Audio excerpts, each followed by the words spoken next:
Thank you all for watching and supporting my videos. Your encouragement keeps me inspired to create even more content.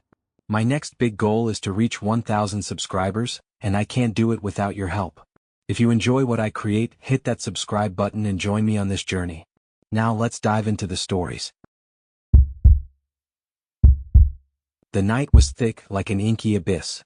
The air, heavy with the scent of the surrounding pine forest, felt like it weighed a ton. Ellie stood behind the counter, her fingers nervously drumming on the plastic surface. The clock on the wall showed 2:30, and the store was as empty as an abandoned crypt. Only the monotonous hum of the refrigerators in the corner disturbed the silence. She glanced at Joel, who was stacking bottles of water on the shelves. Their eyes met, and he smiled, but there was something tense in his expression, as if he too sensed the unspoken unease lingering in the air. Ellie had always dreaded night shifts. This store, lost in the middle of the forest, felt like a place where time stood still. The dust-covered windows reflected only her own image, with nothing but impenetrable darkness beyond. She knew there was a road past the trees, but tonight even the sound of passing cars seemed muffled, as if something was swallowing them. "Do you think anyone else will come by?" she asked quietly, trying to break the silence. Joel shrugged, but his eyes darted around the store, as if expecting something unexpected to emerge from the dark corners. "Probably not. Who would come here this late?" he replied, but his voice lacked confidence. Ellie wanted to believe him, but something inside her screamed that this night would be unlike any other. Suddenly, the store's door opened with the sharp chime of the bell. Ellie flinched as if a cold finger had brushed her spine. A man stood in the doorway. Tall, broad-shouldered, he was wrapped in a long black coat that seemed too large for him. His face was hidden beneath a hood, but when their eyes met, Ellie felt her heart stop. His eyes were empty, two black voids that swallowed the light.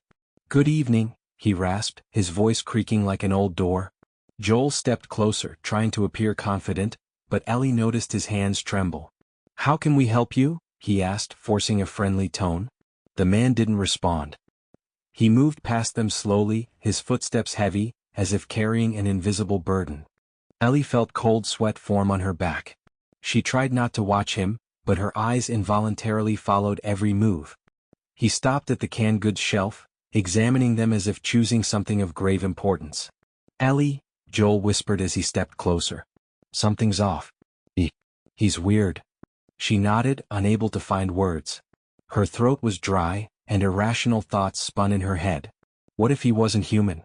What if he wasn't even alive? She tried to shake the thoughts away, but they clung to her like a nightmare. The man suddenly turned to them, holding a can in his hand. His face remained hidden, but Ellie felt a chill wash over her. "How much?" he asked, his voice a whisper from another world. Joel motioned toward the register, and Ellie, her hands trembling, began scanning the item. She tried not to look at him, but she could feel his gaze burning into her. Her fingers slipped across the keys, and for a brief second, strange symbols flashed on the screen, symbols she had never seen before. She blinked and they were gone. 20 hryvnias, she murmured, trying not to sound scared. The man nodded and handed her a bill. His hand was cold as ice, and Ellie barely stopped herself from recoiling. She took the money and gave him change, but when their fingers touched, a strange sensation coursed through her, like her soul had momentarily left her body. The man took his purchase and walked slowly toward the door. Ellie felt relief, but just as he was about to leave, he stopped and turned back. "Do you know what used to be here?" he asked, his voice echoing like a whisper from the depths of hell. Ellie and Joel exchanged glances. "No," Joel began, but the man interrupted him. "There was a house. An old house. And something happened in it. Something bad." Ellie felt her heart skip a beat. She wanted to ask what he meant, but the words stuck in her throat. The man turned and stepped out of the store, leaving them in tense silence. "What was that?" Ellie whispered as the door shut behind him. Joel didn't answer. He was staring at the door as if expecting it to open again. Ellie felt panic rise inside her. Something was wrong. Very wrong. Suddenly they heard a sound. A dull noise as if coming from underground. Ellie covered her mouth with her hand to keep from screaming. Joel stepped toward the door and peered outside. "There's no one there," he whispered, but his voice was uncertain. Ellie's legs gave out and she sank to the floor.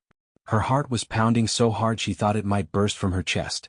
She wanted this night to be over, but something told her the worst was yet to come. The sound they heard didn't stop. It seemed distant, yet so clear that it felt like something was scratching from beneath the floor. Ellie grabbed the edge of the counter to stand up, but her legs wouldn't obey.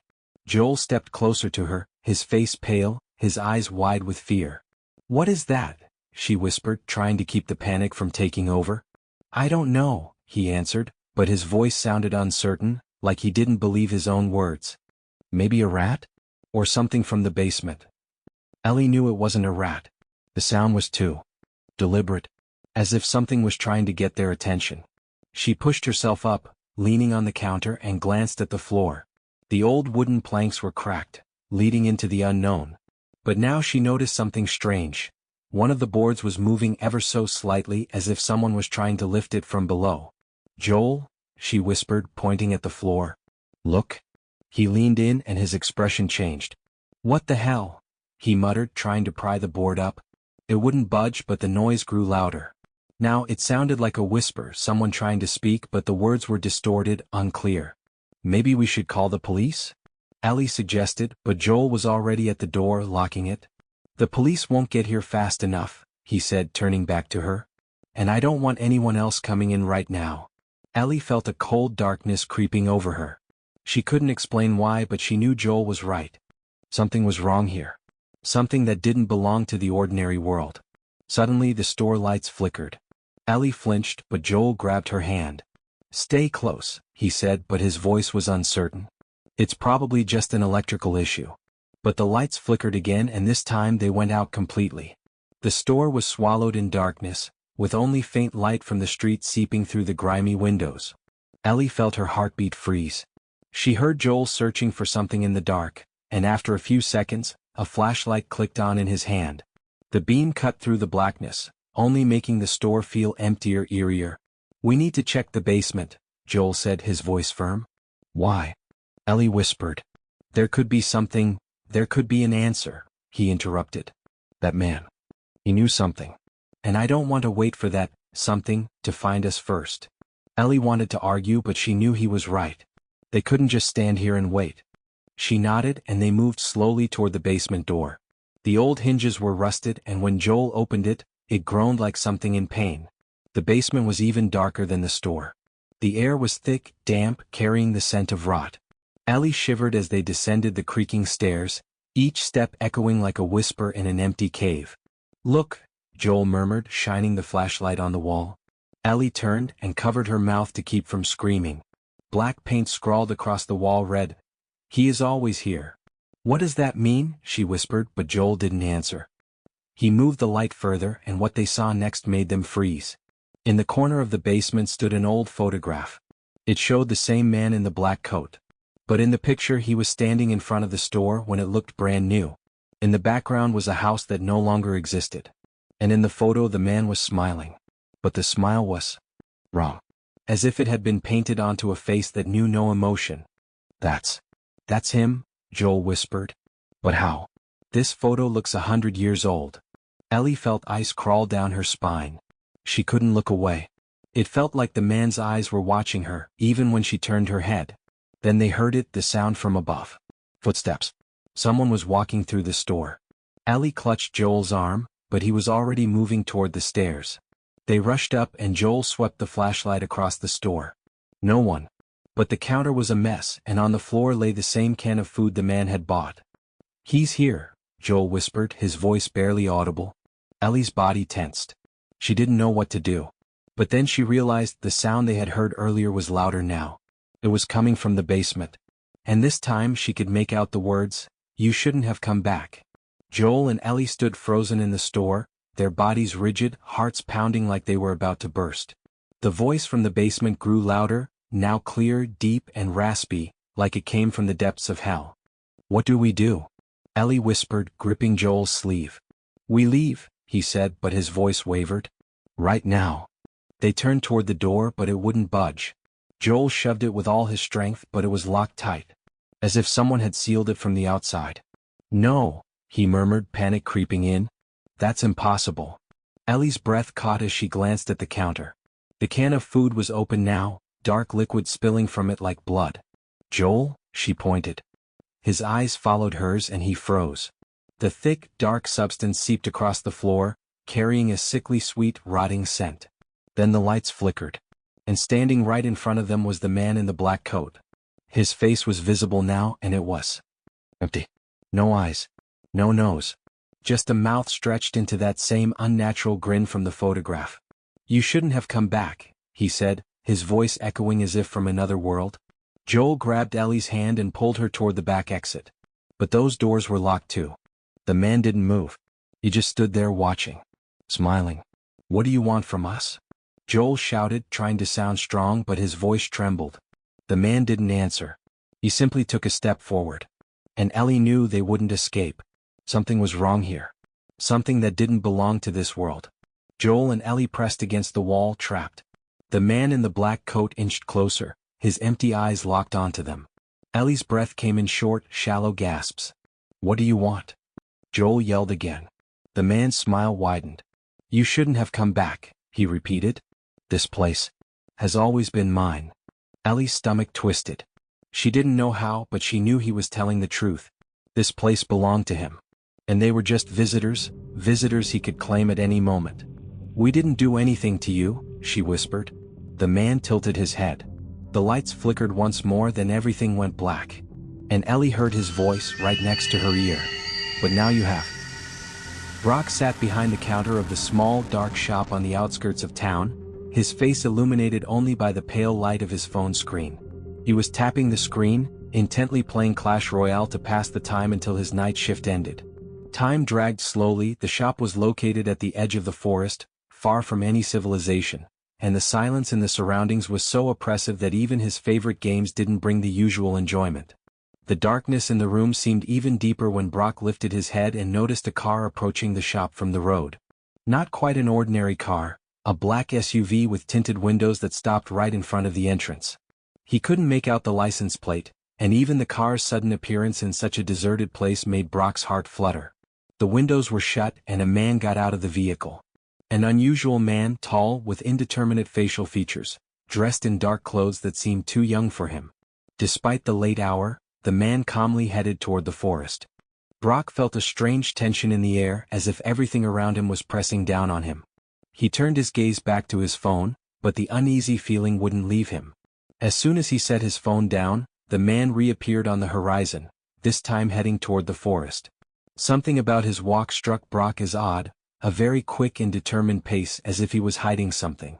Without a clear plan, only a feeling that this couldn't be ignored, Brock gathered his thoughts and quietly stepped out through the back door of the shop. His heart was racing and his mind was swirling with questions. He knew the forest was dangerous, but some instinct told him to follow.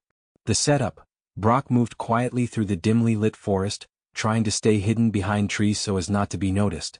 With every step, the distance between him and the man grew smaller, but at the same time the tension in the air heightened. The forest, which usually seemed quiet and peaceful, now looked almost alive. The rustling of leaves and the creaking of branches beneath his feet sounded unbearably loud. Brock couldn't shake the feeling that something was watching him. Every movement seemed too loud, and every rustle of the trees felt like a reminder that he wasn't alone. Then he saw the man stop by a small cliff. At that moment, Brock was close enough to observe his actions. The man bent down to the ground and started digging a hole, at first slowly and then faster. Brock held his breath, not understanding what was happening, but his mind told him that what he was seeing definitely shouldn't be part of his night. Suddenly, the man stood up and looked around as if sensing someone else's presence. Brock froze. For several seconds he didn't move, feeling his heart beat heavily in his chest. He heard his breath coming in quick gasps, but fear kept him from leaving. In that moment, the man turned back to the hole and seemed to continue his work until he saw something Brock couldn't immediately understand. Brock peered around a tree and saw the man lift something from the ground, pull it toward him and begin carefully dragging it. That's when it became clear it was a body. Brock felt everything inside him tighten. He couldn't believe his eyes. The man continued dragging the body, but everything he did was so calm and methodical that it added an even more chilling atmosphere. Brock had a hard time understanding what had happened. Was this just a joke, or something much more terrifying? Unable to look away, he crept closer, hiding behind trees, trying to stay unnoticed. His mind was filled with irrational thoughts. What should he do next? Why was he doing this? What would happen to him if he was noticed? He tried to keep calm, but he felt panic slowly taking over his mind. Suddenly, the man turned as if sensing someone's eyes on him. Brock froze. His heart raced and thoughts flashed through his head. This is the end, he saw me. The man stopped and it seemed like the whole forest went silent. All this time, Brock hadn't noticed how the fog had started to fill the space, slowly covering the ground, like some shadow waiting to swallow him. The man slowly turned and took several steps back into the forest, once again hiding the body. Now Brock knew for sure this was no coincidence. This was a criminal act, and if he didn't stop it now, nothing good would come of it. He took a determined step forward, but just then the man glanced back and stopped. In the darkness, it seemed like he saw movement, and once again his gaze fell on Brock. "Did you come to find out?" The man's voice was low and quiet, but it pierced through Brock like a knife. The man began walking in his direction, making no sudden movements, but his dark figure was closing in. Brock felt his heart stop as a muffled sound, an unclear scream or groan, escaped from his lips. He started running. The man lunged after him. Brock ran, hearing the heavy breathing chasing him. The forest around him became even more enclosed, and the trees seemed taller and darker, as if trying to hide him in their embrace.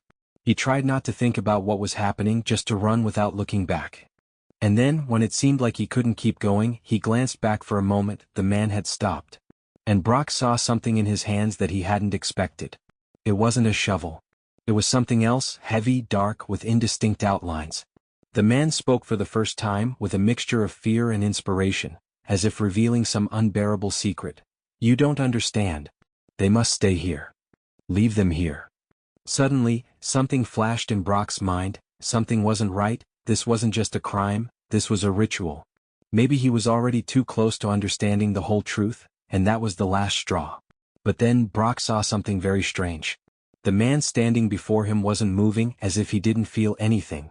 In the darkness, the man's face looked completely unnatural, almost soulless, with empty eyes. Time slowed and Brock felt his whole body go numb. In that moment he understood the man was no longer alive, and his body had long become a part of this dark forest. He was like a puppet. Like something that shouldn't have been in this world.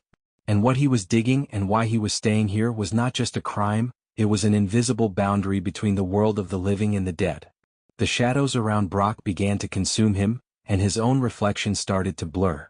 He couldn't escape. By morning, after that nightmare encounter in the forest, the shop was closed and no light came from its windows. Not only had Brock's hope for salvation vanished, but so had any trace of his existence. He had been consumed by this dark force, which didn't belong to either the living or the dead. No one heard his screams. The only thing left was the strange car that passed by, leaving only one trace, a body lost in the forest, still without its grave. No one knew why the man from the SUV went into the forest that night. And even when search teams tried to make sense of the events, their inquiries remained unanswered.